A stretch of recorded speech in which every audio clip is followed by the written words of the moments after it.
There's a particular kind of cold that doesn't announce itself. It doesn't come with wind or drama. It settles in slow, the way grief does, the way doubt does, until you realize your fingers stopped working 20 minutes ago and you've been staring at a fire that isn't coming back. The winter of 1887 killed cattle by the thousands across the Montana Territory. It killed men too, though nobody put that in the official tallies. It collapsed barns that had stood for 30 years. It turned rivers into roads and roads into traps. The old-timers called it the Big Die-Up, and they said it in the same voice men used for things they'd survived but hadn't quite recovered from. I was 26 years old that winter, working a supply line out of Billings, riding dispatch between 3 ranches in the Judith Basin, which meant I spent more time in the cold than out of it. I kept a field log, still do, matter of habit, leather-bound, stubby pencil, the kind of thing my mother called a nervous tick and my boss called useful. I wrote down temperatures, trail conditions, how long the horses could go before they started losing footing. But that winter, I started writing down other things too. The way Emmett Voss talked to his stove like it was a mule that needed persuading. The way the other men laughed at him, not cruelly, but with that particular rancher's dismissal reserved for anything that hadn't yet proven itself. The way they stopped laughing somewhere around the 3rd week of January, when the mercury hadn't risen above -15 in 11 days, and the cabin that everyone said was foolishly built was the only one with people still breathing warm air inside it. This is the story I kept trying to write in that ledger and never got right. I'm trying again now. I first saw Emmett Voss in October, when the cold was only a rumor the wind was spreading. He was up on the ridge above the Kettner Creek claim, 40 yards off the trail, stacking river stones in a formation I couldn't make sense of from a distance. I'd have ridden past without stopping. I had 3 saddlebags of correspondence to deliver and a deadline that didn't care about curiosity, but my horse, Callum, balked at the trail's edge and gave me a long, reproachful look. Callum had opinions. I'd learned to consider them. I stopped. The man on the ridge was older than I expected, maybe 50, maybe older. He moved like someone who'd done hard work long enough that his body had reorganized itself around it. No wasted motion. No looking up to check if anyone was watching. He'd pick up a stone, turn it twice in his hands like he was reading something in it, then place it with a precision that seemed excessive for a man stacking rocks in October. I watched for a few minutes. He set the last stone in a row, stepped back, and looked at his work the way men look at arithmetic they're checking a second time. Then he pulled a folded paper from his coat pocket, studied it, nodded once, and kept going. I told myself I'd be moving on in a moment. I stayed for 20 minutes. His name was Emmett Voss, and I learned it 2 days later at the Kettner Creek supply store, where Aldous Grimm, who ran the store and considered himself the unofficial historian of everyone else's business, told me the man had come up from Colorado the previous spring, taken the old Harker homestead claim that 3 families before him had abandoned, and had been doing peculiar things to it ever since. What kind of peculiar? I asked. Aldous leaned on the counter with the weight of a man settling in for a performance. Tore out the fireplace, the whole thing. Good stone fireplace, too. The Harkers put it in their first season. He dug it out right down to the foundation and hauled it off. What'd he replace it with? Some kind of oven, Russian thing, he says, takes up half the back wall all wrapped in clay and plaster like a big ugly fist. Burns wood in this complicated sequence. You have to feed it just right, he says, or it doesn't work. Rest of the time it just sits there. Aldous shrugged. Folks around here have been heating with fireplaces since before I was born. Works just fine. He say why he changed it. Said a fireplace heats air. Said his stove heats stone. Aldous gave me the look of a man quoting something he found absurd. Said there's a difference. I said, son, heat is heat. He said, no, it's not. Another shrug. He's a stubborn kind of strange. I didn't have occasion to stop at the Harker claim, Voss's claim now, until the 2nd week of November. I was running low on daylight and lower on patience. A wheel had cracked on the supply wagon, and I'd spent 2 hours in the mud doing field repairs, and my joints were carrying the particular grievance of a man who'd been cold and wet simultaneously for too long. The cabin sat lower than I'd expected, half dug into the hillside. I almost missed it. The roof was sawed over log, grown over enough to look like a small rise in the earth. 2 windows, both smaller than I'd have put in, with what looked like additional wooden shutters stacked beside them, already cut to fit. Out front, A woodpile that was genuinely alarming, not in its size, which was substantial, but in the way it was organized. Split into 4 lengths, stacked in 2 distinct sections, one close to the cabin under a lean-to, one farther out under canvas. I'd never seen a woodpile sorted that way. I knocked. Emmett Voss opened the door, looked at me once, and stepped back to let me in without asking my name or my business. I appreciated that. The inside of the cabin was warm. I say that plainly because I mean it precisely. Not warm compared to outside, which would have been a low standard, but warm as in real warmth. The kind you feel in your chest, not just on your skin. I'd been in hundreds of cabins by then, frontier ranches, temporary shelters, well-appointed homesteads. They were warm near the fireplace and cold everywhere else, or they were warm enough if you kept the fire high and never stopped feeding it. This cabin was uniformly warm, even in the corners. Even near the window I could feel cold seeping through the glass, but the air 3 feet back was mild enough that I found myself unbuttoning my coat without thinking. "Sit if you want," Voss said. He was already back at the table, bent over something, a sketch I thought at first, but it was more technical than that. Measurements, diagrams. The stove was visible against the back wall, and it was exactly as Aldous had described. A massive thing, clay plastered over a brick core, with a low firebox at the base and a complicated arrangement of channels I could only guess at. It was almost cold to the touch.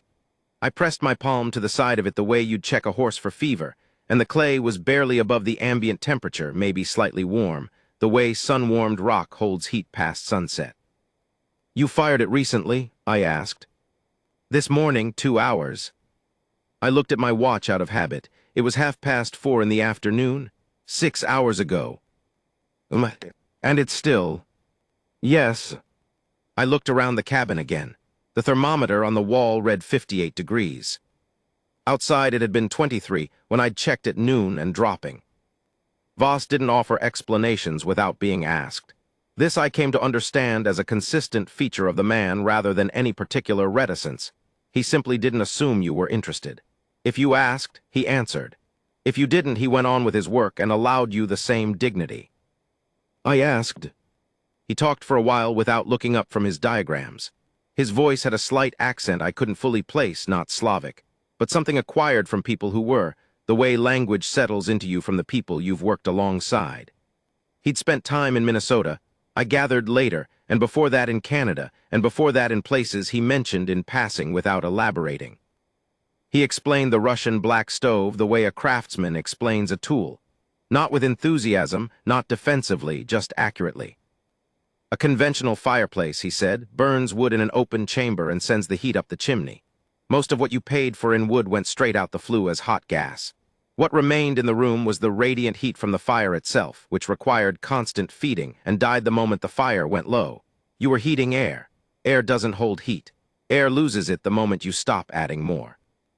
His stove burned differently. The firebox was small and fully enclosed. The fire burned hot and complete. He used the phrase clean combustion more than once, and the exhaust gases didn't go straight up.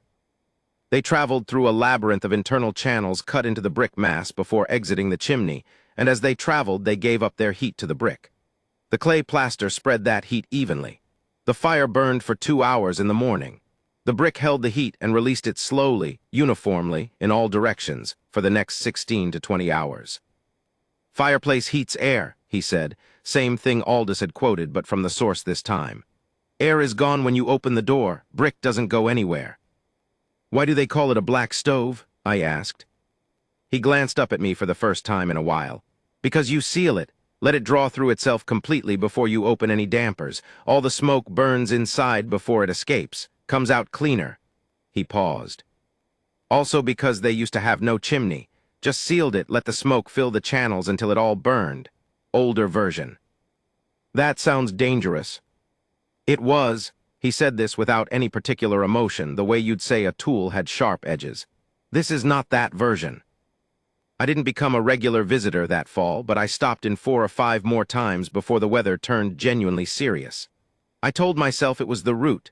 The trail did pass close to his claim, and that was true enough to let me believe it.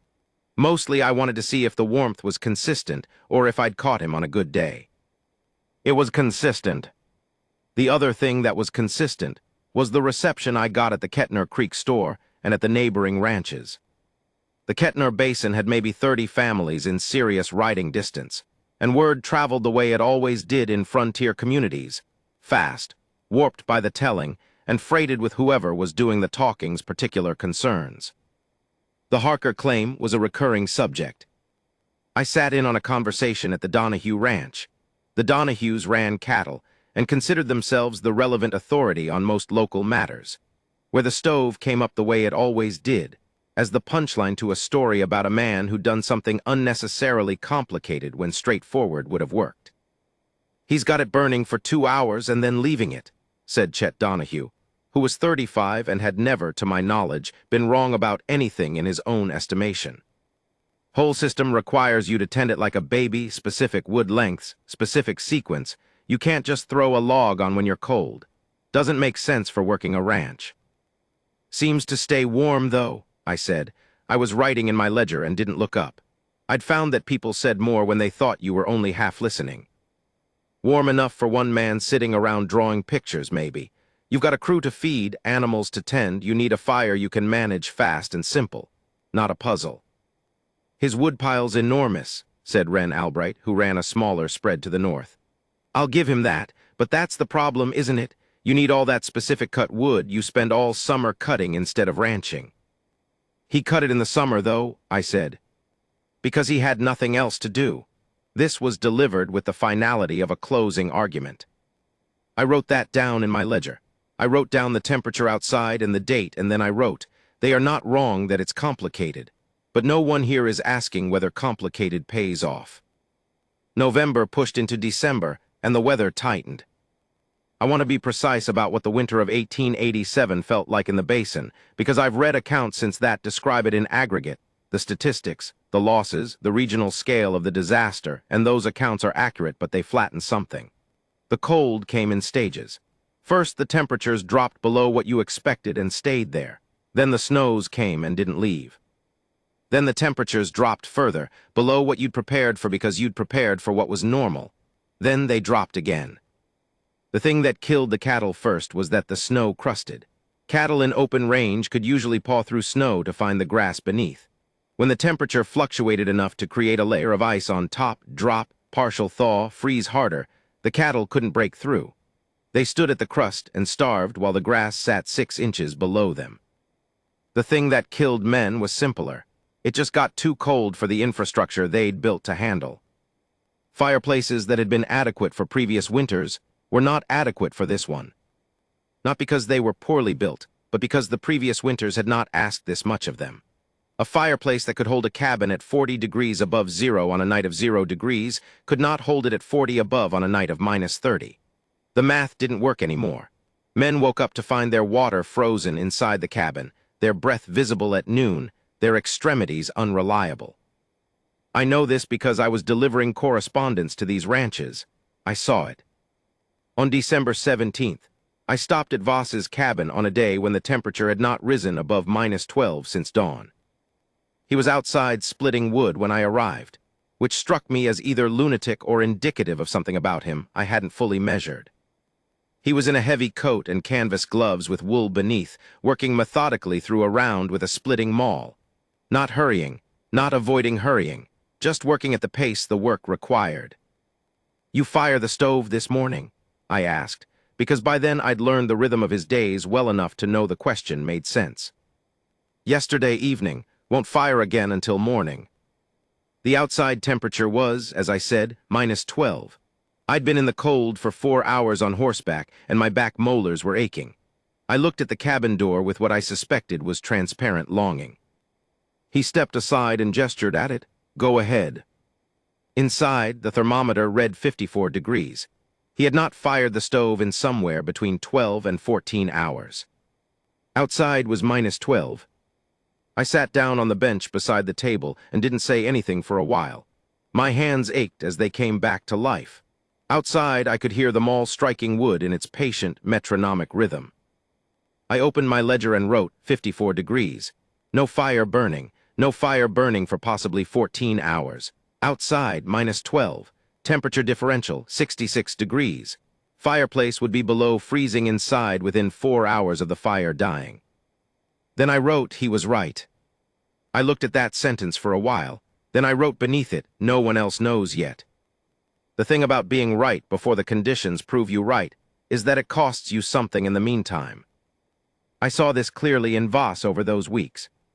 He was not a man who sought argument or tried to convince anyone of anything, but he was aware, he would have had to be blind and deaf not to be aware, of how his neighbors regarded his choices.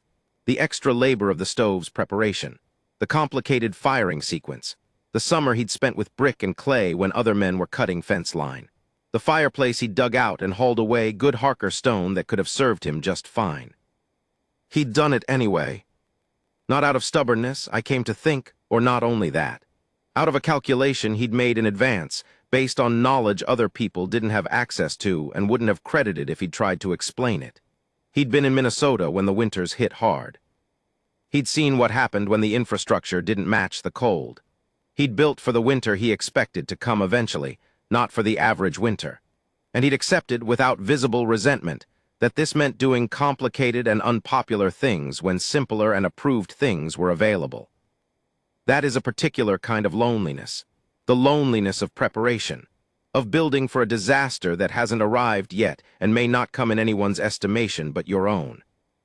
I didn't fully understand that until January, until the things I was writing in my ledger stopped being observations and started being something else. On Christmas Eve, I sat in his cabin for 3 hours while a storm moved through that I had no business riding in.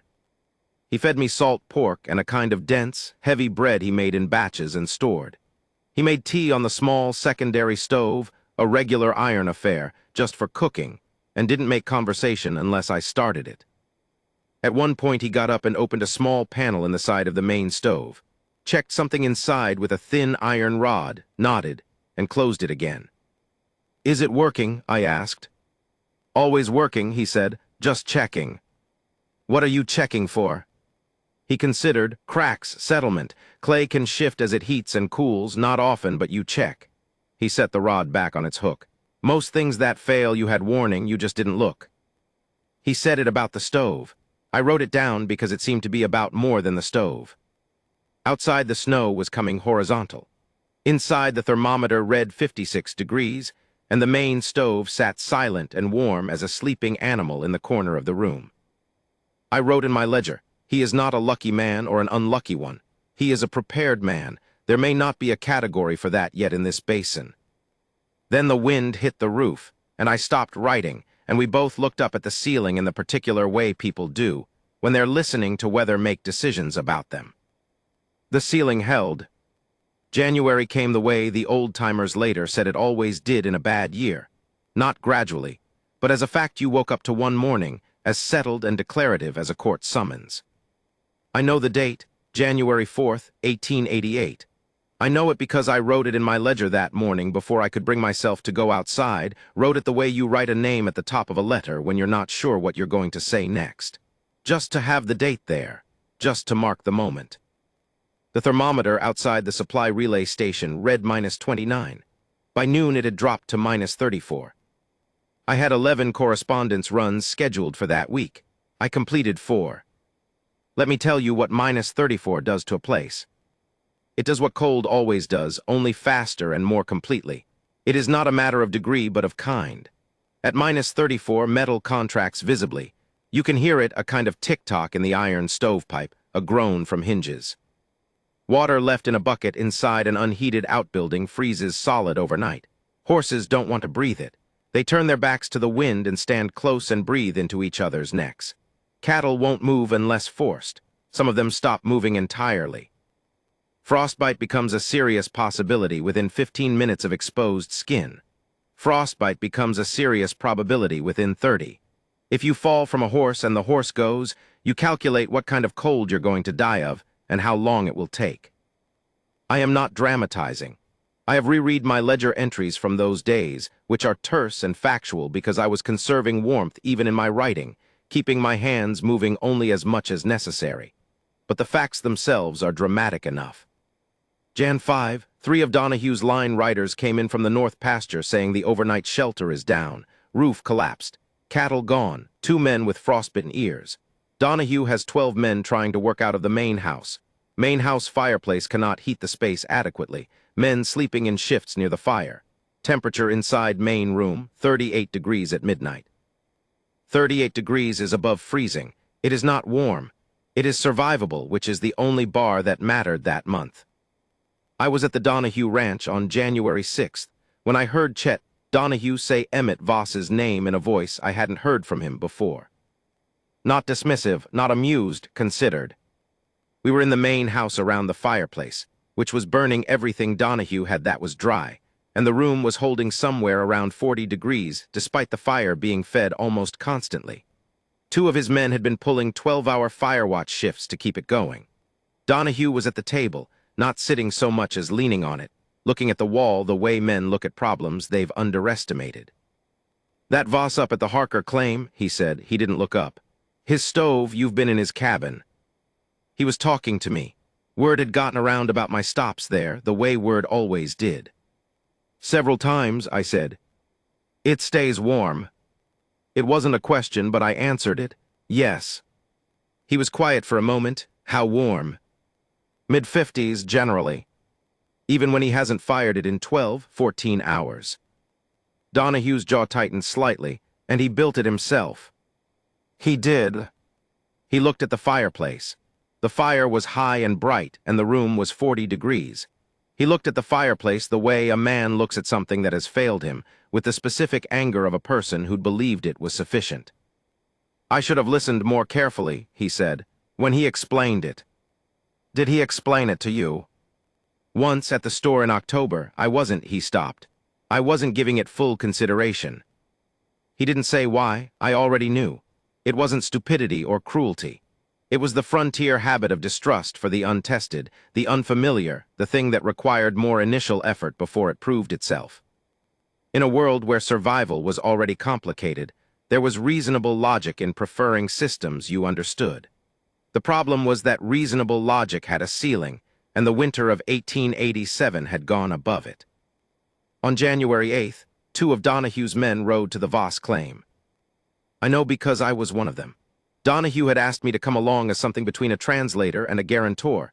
He knew I'd been there, knew I had a relationship with Voss, even if relationship was too large a word for what we had. Call it familiarity.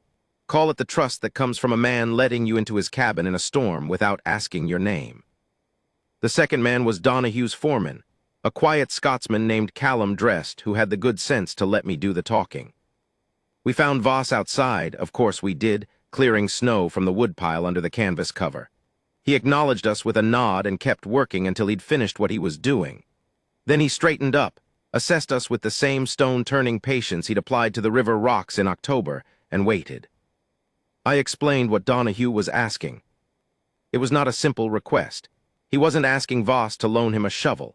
He was asking Voss to come to his ranch, evaluate the space, and advise him, or more than advise, help with whatever modifications might make the Donahue main house survivable for 12 men through the remainder of the winter.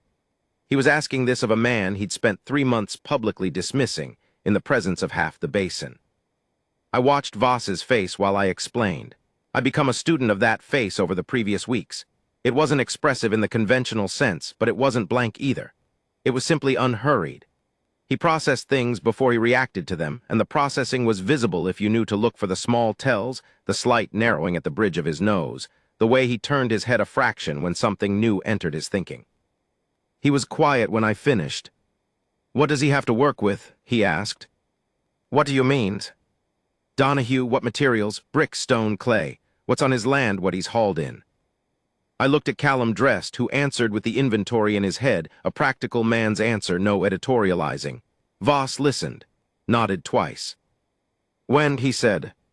"When can you come, or when does he need the answer?" "Both. Now, if you're willing, he needs whatever help exists." Voss turned back to the woodpile, checked the canvas's position against the wind, made a small adjustment. Then he went inside and came back out in his heavy coat with a bag over his shoulder and a rolled paper tucked under his arm. He hadn't asked for anything, not a fee, not an apology, not an acknowledgement of the previous months. He just asked what Donahue had to work with. That rolled paper, I came to realize as we rode, was a diagram. He'd already been thinking about how to heat a space larger than a single-room cabin. He'd been working it out in advance. Not because he'd anticipated being asked. I don't think he had, but because it was the kind of problem that interested him, and he thought about interesting problems. The cold was -27 as we rode. Voss rode without apparent complaint, which was either remarkable fortitude or the resigned equanimity of someone who'd accepted what the winter was doing and decided it was not worth expending energy on. I asked him once on the trail, "Were you angry that nobody listened until now?" He didn't answer immediately. The horses breathed great plumes of vapor into the frozen air. "They'll listen now," he said finally. It was not an answer, or it was an answer to a different question than the one I'd asked. I wrote it in my ledger as soon as we arrived, and my fingers worked again, and I sat with it for a long time before I decided I understood what he meant. At the Donahue Ranch, it was the first time I saw Emmett Voss looked at differently. Not with admiration yet, that would have required acknowledgement of a prior error, and that kind of acknowledgement comes slowly to men like Donahue, but with attention, with a quality of listening that had been absent in October. Donahue met him at the door, which was unusual. He didn't offer a handshake, and Voss didn't wait for one. They went straight to the main room where the problem was visible. Voss walked the room slowly. He pressed his palm flat against each wall. He put his hand near the window frames and felt the cold pushing through. He looked at the fireplace for a long time. He looked at the ceiling. He squatted and looked at the floor. I had the impression he was reading the space, the way you read a letter, going over it until you understood what it was actually saying, not what you thought it said. "You don't have time or materials to build a full Russian stove," he said, still looking at the room. "Not in this weather, not in these conditions." "Then, but you're losing heat through the chimney." He pointed at the fireplace. "It's pulling warm air out of the room all the time, not just when the fire's low. The draw from outside creates negative pressure. You feel it, cold spots near the door, near the windows. It's not because the fire isn't hot. It's because the hot air is leaving." He turned to Donahue. "You need to manage the draw, reduce the chimney opening. You can use sheet iron, you have iron sheeting. In the outbuilding. And you need to insulate the floor. Not the walls, not yet. The floor. Cold rises from the ground in conditions like this, and men don't notice because they're looking up. Put down whatever you have, hides, canvas, doubled canvas. It won't fix the problem, but it will change the equation." Donahue was listening in a way I hadn't seen before. Actually listening, taking it in without preparation to rebut. "And the wood pile," Voss continued. "You're burning wood that's been sitting in the snow, wet on the outside. It's burning at lower temperature, more smoke, more heat going to evaporation before it heats the room. Bring 2 days' worth inside tonight. Dry it near the existing fire before burning it. You'll feel the difference within a day." Simple things, not exotic, not complicated. The principles were practical, grounded in observation rather than theory, but they required knowing to look for them, and nobody in that room had thought to look. Callum, dressed, was already putting his coat on to go find the iron sheeting. Donahue looked at Voss for a moment. "Is there anything else I should have done differently?" he said. It was carefully neutral, as close as I'd heard Donahue come to asking for a larger reckoning. Voss seemed to understand the weight of the question. He considered it honestly. "Built for the winter you couldn't predict," he said. "That's all. Fireplace is adequate for a mild winter." "This isn't a mild winter." "How did you know to prepare for one that wasn't?" Voss was quiet for a beat. "I've seen it before, not here, somewhere else." He paused again. "Minnesota, I was there in '73. I saw what happened to the buildings that hadn't been built for it." He turned back to the room.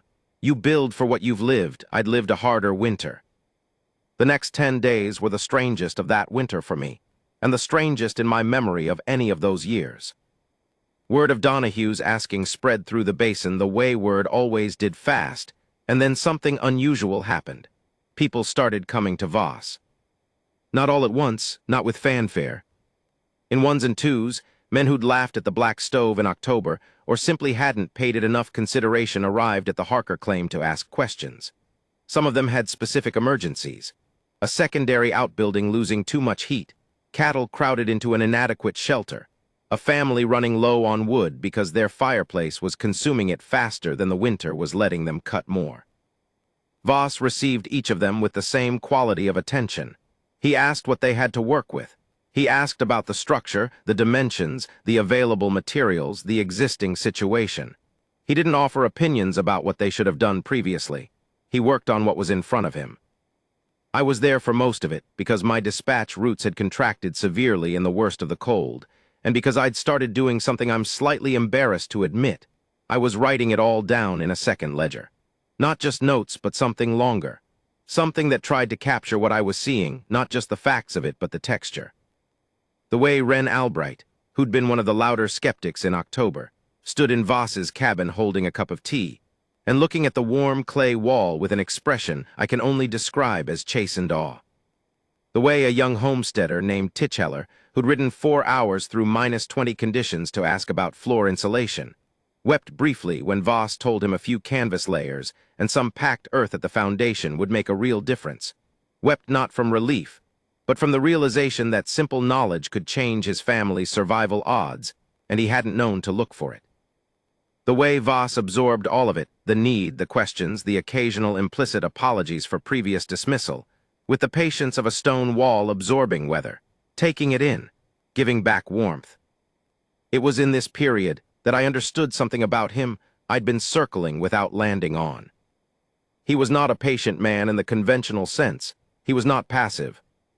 He was not humble in the self-abnegating way that pretends not to have convictions. He was quiet because he'd already decided what he thought and had nothing to prove by announcing it. He'd built the stove because the stove was right, and he'd built it knowing no one would believe it until the winter demonstrated it, and he'd accepted that cost not with resignation but with something more active, with the deliberate choice of a man who decided truth was worth the interim loneliness. That is not patience. That is a kind of resolve I don't have a good word for, and I've been looking for one since. On January 17th, I sat with him in his cabin after a long day of visitors and questions. He was at his table working on the diagrams, not new ones, I realized, but the same ones, revised and annotated with what he'd learned from the various buildings in the basin. He was updating his knowledge. The process of helping others was also a process of learning more. "Does it bother you," I said, "that they came to you late?" He looked up. He was tired. I could see it in the set of his shoulders, the slight heaviness around his eyes. This was a man who'd been giving of himself for 10 days, and he hadn't been made for giving. He was made for solitude and work. "Late is still before the end," he said. "That's not an answer." He set the pencil down, looked at his hands for a moment, the way people look at their hands when they're deciding whether to say something. "I was angry in October," he said. "When Grimm was telling the story at the store, when I could hear the way people were talking about it. Yes, I was angry." He picked up the pencil. "But you can't stay angry at someone for not knowing something. You can only be angry at them for not learning it once it was in front of them." He turned back to the diagram. "They're learning it now, that's enough." I wrote that down. Then I wrote, "He is not a generous man in the way people mean when they call someone generous. He doesn't give easily. He gives specifically. He gives what's needed where it's needed, and he doesn't add anything extra. But what he gives is real." Outside, the temperature was dropping again. Inside the cabin, the thermometer held at 53. The stove had been fired 14 hours ago. He kept working. The cold broke on February 3rd. It didn't break gently. It broke the way things break in the Montana Territory, with a suddenness that felt almost personal, as if the winter had been saving the reprieve for a moment when it would have maximum effect. One morning the thermometer outside read -18, and by noon it was 12 above zero, and by the next morning it was 30 degrees and snowing the heavy, almost friendly snow of a normal winter evening. The cowboys at Donahue's called it the Chinook, though it wasn't technically that, just a pressure change. They greeted it the way men greet things they'd stopped believing in. I wrote in my ledger, Feb 3. Temperature rose 42 degrees in 18 hours, men cried. Some of them tried to hide it, some didn't bother. I was one who didn't bother. The accounting came after, the way it always does. A reckoning is what you do once you've survived enough to have the luxury of counting. The basin lost somewhere between 60 and 70% of open-range cattle.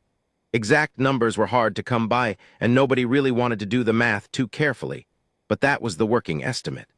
The carcasses were still coming out of draws and gullies come April, frozen solid under the snow, and the smell that spring was something nobody who lived through it forgot easily. 3 men died in the basin itself.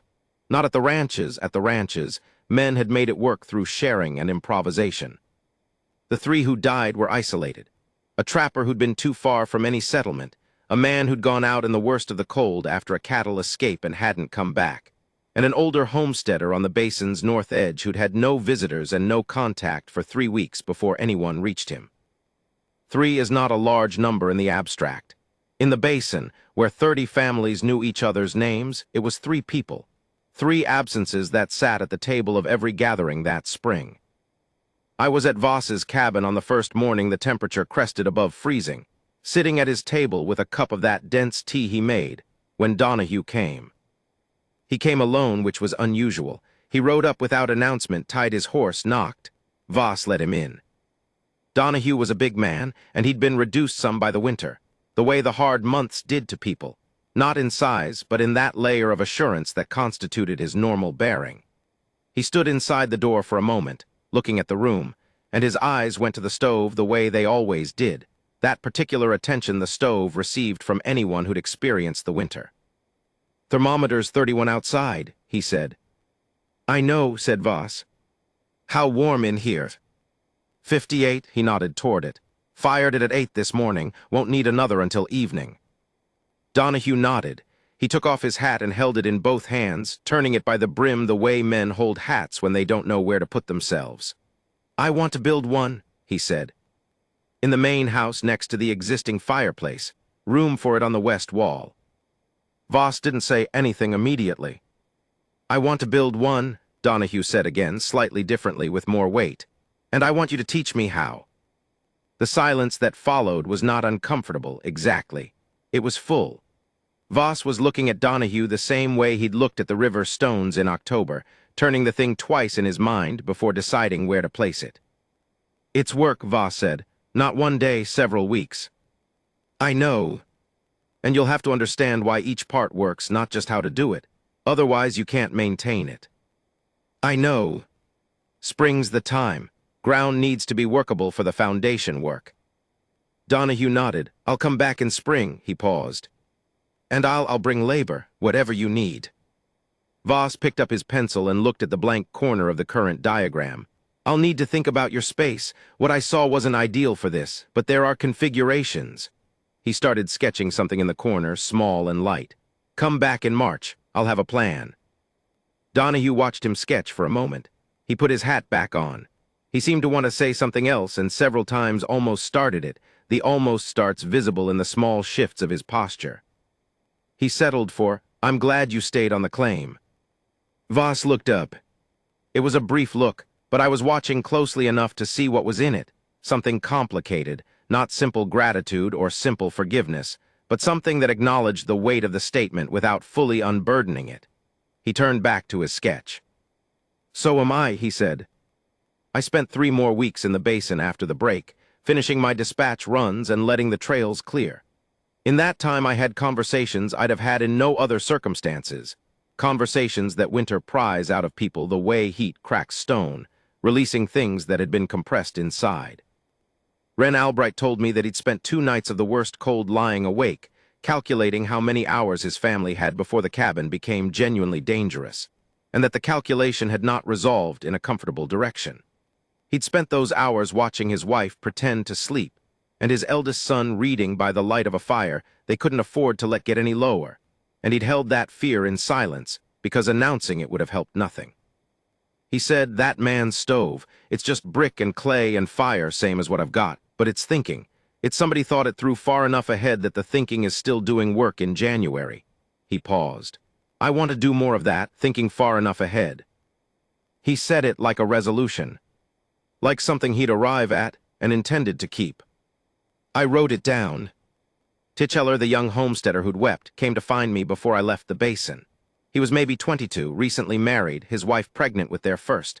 He'd driven his family through the worst of the cold in a cabin that was marginally adequate. They'd made it on the improvements Voss had suggested, the canvas floors, the wet wood dried before burning, the reduced chimney draw. He'd implemented all of it within 2 days of his visit. "It worked," he said. He said it simply because it was a simple fact, but the simplicity of it was doing complicated work. It worked and we stayed warm and the baby'll be born in April and it's because of what he told me. He stopped, looked at his boots. I want to go back to thank him and I don't know what to say. You don't just say thank you for something like that. He doesn't need the thanks, I said, but go anyway. He looked at me. Why if he doesn't need it? I thought about that for a moment, because it'll mean something to you to say it, and he'll understand that. He nodded. He did go. I didn't see that conversation, but Voss mentioned it once, obliquely. The young one came by and left it at that, which was his way. On my last full day in the basin, I went to Voss's cabin and sat with him for several hours. No particular reason. I'd told myself I was checking in before the long ride back to Billings, which was true, but the real reason was simpler and harder to put plainly. I wasn't sure when I'd be back, and the place had mattered to me in a way I was still working out. He was working on a revised version of the stove diagram, larger scale, for a bigger space, the Donahue project already in his thinking. He'd made considerable annotations. His handwriting was small and precise, the handwriting of a man who didn't waste paper. We talked for a while about the winter, in the oblique way you talk about things that have been too large and too recent for direct discussion. He told me a little about Minnesota, 1873, a winter that had killed a substantial number of the people he'd been working alongside and had changed, permanently, the way he thought about cold and shelter. He'd started studying the Russian stove design not long after. He'd modified it. He'd practiced on smaller structures, learning where the theory gave way to the specific realities of material and space. "How many winters has the stove held?" I asked. He counted in his head, 7 full winters before this one. "And none as bad as this?" "Nothing close." "Were you worried that it might not hold, even knowing what you'd built?" He was quiet for a moment. The clay wall of the stove was warm beneath his hand, where he'd rested it without thinking, the same way you'd rest your hand on the shoulder of something reliable. "Yes," he said, "you can build the best thing you know how to build and still wonder if the thing you don't know about is the thing that'll fail you." He took his hand off the wall. "That's just what it is to build. You do it as right as you can and you stay close enough to fix what breaks and you wait. And if it had failed, if it had cracked in January or lost heat too fast?" He picked up his pencil. "Then I'd have learned why and built the next one better. There is one more thing I want to set down, and I've started it several times in various versions and not gotten it right. I'll try once more." On the evening before I left, when the light had gone down to that blue-gray low light of a winter evening that's no longer dangerous but still carries the memory of being so, Voss went through the stove's firing sequence for me one last time. Not because I'd asked, not because he was instructing me formally, but because he knew I was going and he wanted to show me again while I could see it clearly.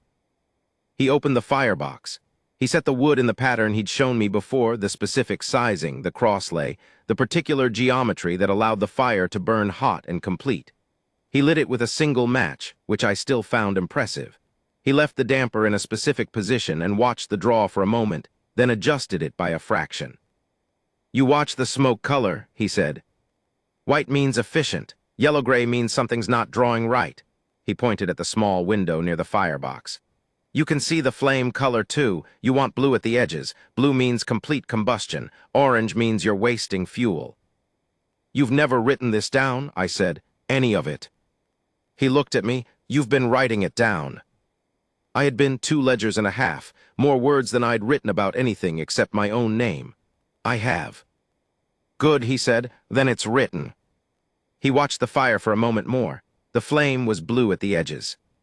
The stove would hold the heat through the night and into the next afternoon, and the cabin would stay warm while I slept in the narrow cot he'd offered, and while he worked at his table by lamplight on the diagrams for a stove that would heat Donahue's main house next winter and the winters after that. I lay down on the cot with my ledger on my chest, listening to the small tick of the iron damper adjusting as the firebox reached temperature, the sounds of a machine doing exactly what it was built to do, quiet and thorough and right. I thought about what Ren Albright had said, thinking far enough ahead that the thinking is still doing work in January. I thought about Titcheller's face when he said, "It worked." I thought about Donahue standing in the doorway with his hat in his hands. I thought about Voss in October, up on the ridge, turning each stone twice before placing it, not looking up to see if anyone was watching. I opened my ledger and wrote one last thing, and then I closed it. I still have both ledgers. They're in a box my wife calls the archive, which is her gentle name for the things I can't throw away and won't explain. The pages from that winter are warped slightly, cold and then warm and then cold again. The paper never quite recovered, but the ink is readable. The last entry reads, he built for a winter he'd already survived once somewhere else. What he built here survived it again. The stove is still standing. So is he. So barely are we. Below that, I'd meant to write something more. I left it blank. Some things hold better when you don't explain them.